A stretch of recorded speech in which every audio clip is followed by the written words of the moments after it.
In every game's player base, there are three types of players: the noobs, the intermediates, and the pros. Each group can, and will, have different opinions on the game they play. Fire Emblem Three Houses is no different. Let's introduce the leaders of the three houses.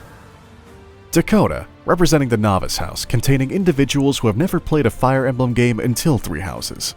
Special guest, Femc Grimm, representing the Common House, containing individuals who are fans of Fire Emblem, but were not introduced to the series until the 3DS era. The third group is helmed by Kaiser, who represents no house, but is someone who is very passionate about the Fire Emblem series and strategy RPGs in general. By the end of this review, these house leaders will conclusively know where Fire Emblem Three Houses lands on our Play It By tier list.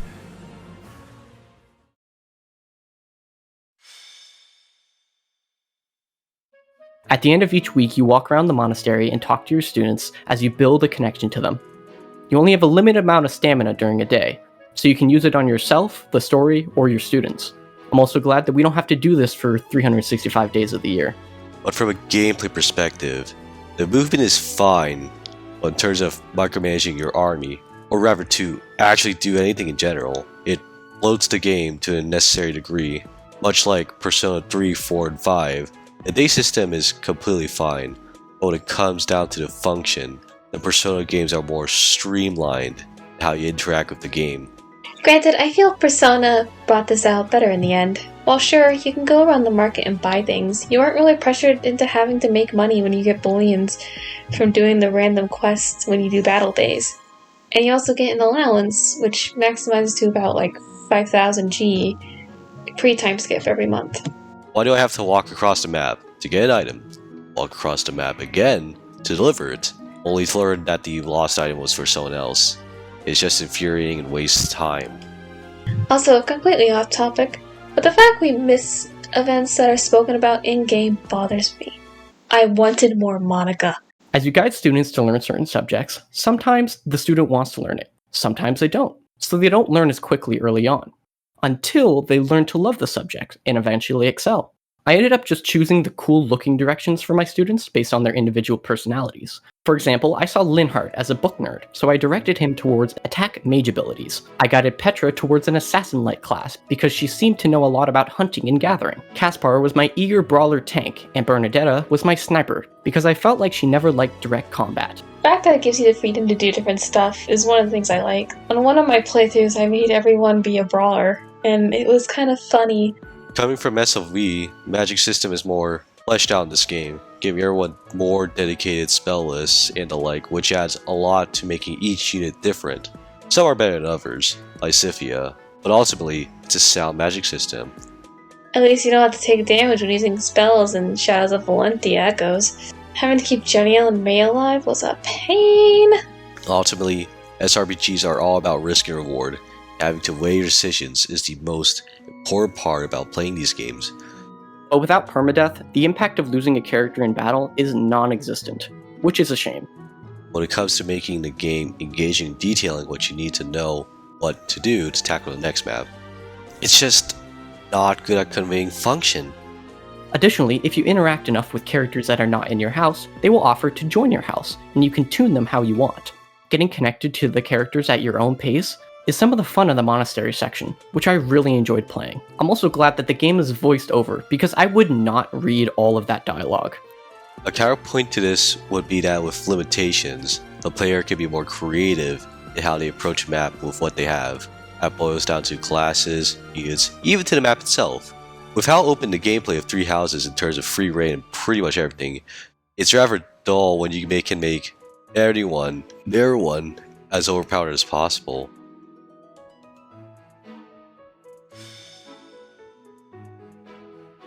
One thing to notice about the maps in Three Houses is the simplicity in design.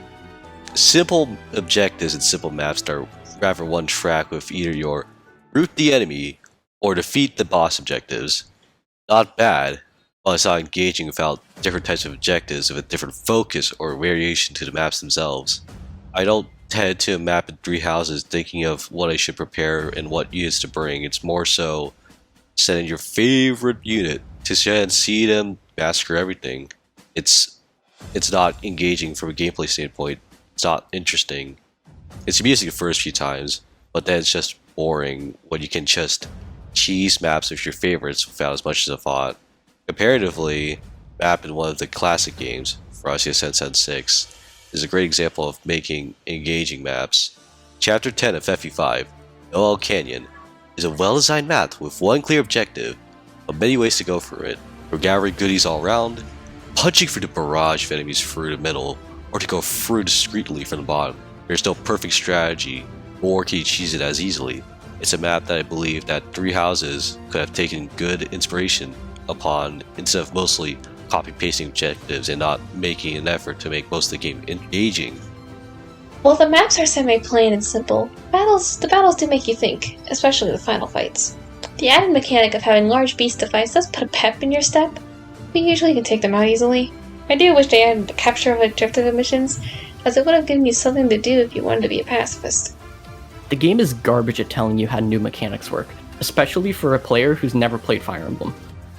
You have to go into the menu and read up on how certain things work. It's not the biggest deal, like, what did the battalion do?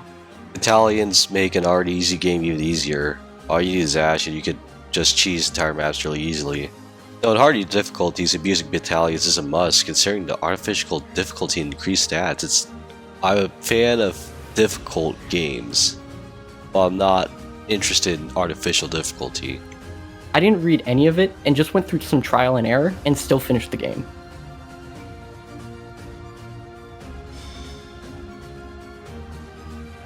The aesthetics of Three Houses is like rubbing alcohol over a scraped knee, a lot of improvement from Fire Emblem Warriors. Some models are fine, but in all honesty, it's not a massive improvement. At least it's better than 3DS FE Warriors, lol.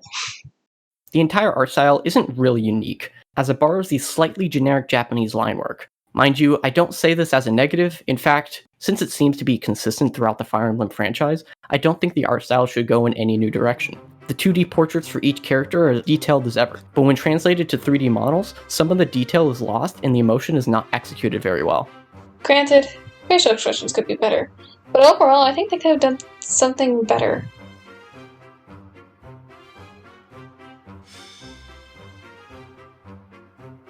Most character motivations and personalities are relatively believable, with some exceptions. And I do mean exceptions, not the rule. Hurt the characters in the long run. I do really enjoy the cast. It doesn't hurt my enjoyment of the game. At times, the villains you run into feel disposable, and just something to get in the way besides a select few that are genuinely surprising or just plain cool. Now after the time skip is where the game gets interesting. Depending on the choices made pre-time skip, the game will go into a vastly different perspective of a set storyline. Games very rarely have the option to change the game dramatically. I personally love time skips, and they executed it in the Black Eagle playthrough amazingly. I have many issues with the time skip personally. It doesn't feel like enough time has passed compared to FE4, or Genealogy of the Holy War. While the sense of time is dramatically different, 2 years compared to FE4's 16. The pacing of Three Houses and the lead up towards the time skip has a more rushed feeling. Characters can make or break an RPG, especially one as prestigious as Three Houses. When it comes to character development, the supports in the game chapters are wonderful ways to get to know and eventually love the characters. Seeing how each student or teacher interacts with one another is great for both parties. Some of my favorites being Lorenz and Marianne alongside Flame and Dedue. Petra is best girl and Caspar is my boy.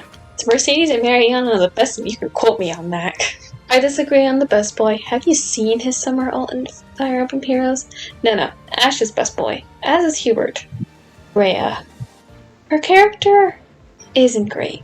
Compared to most characters in her place, Dussel, Fire Emblem Sacred Stones, and even Gunther from Fire Emblem Fates Revelation Path were better.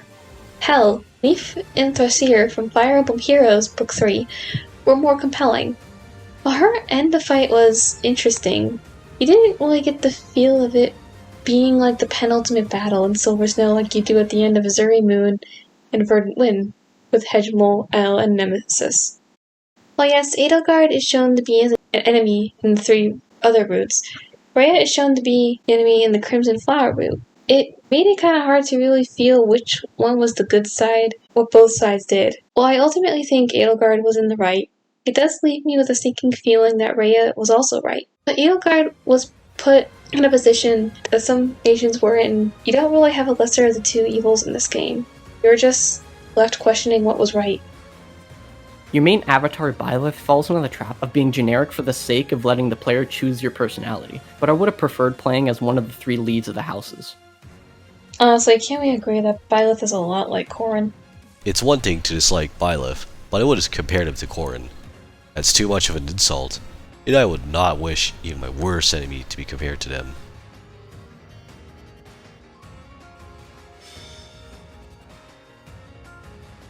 The 3 houses find themselves at a crossroads of concluding opinions. They must come to a conclusion for the tier list of play it by tier, for they must honor the laws of reviews. The game ended up being surprisingly addicting. When I eventually finished my first playthrough via the Black Eagle house, all I could think about was running through it again. But I ended up moving on to other games. Maybe I'll eventually get to playing through the other houses, but I don't think it'll have the same glimmer as my first playthrough. With that being said, the Novice House declares Fire Emblem 3 Houses as an A tier. Even with everything, while I do have some downsides to this game, there was a lot I liked. We kind of had a Shadow of Valentia vibe with most of the dialogue being dubbed. Getting to bond with students, and eventually marrying one of them, was something I liked. I wish Byleth had more dialogue, and that's why I, FemCE, declared that the Common House rates this at a B tier.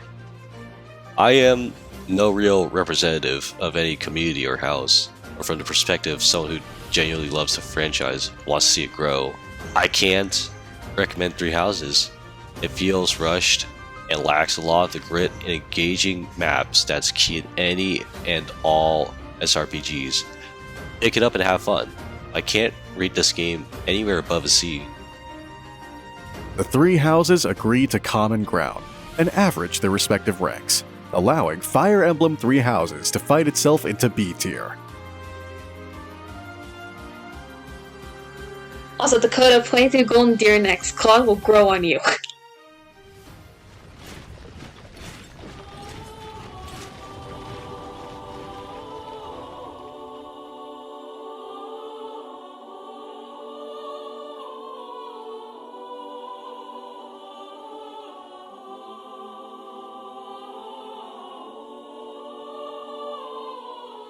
The cycle of this world. I will not allow it to perish with you.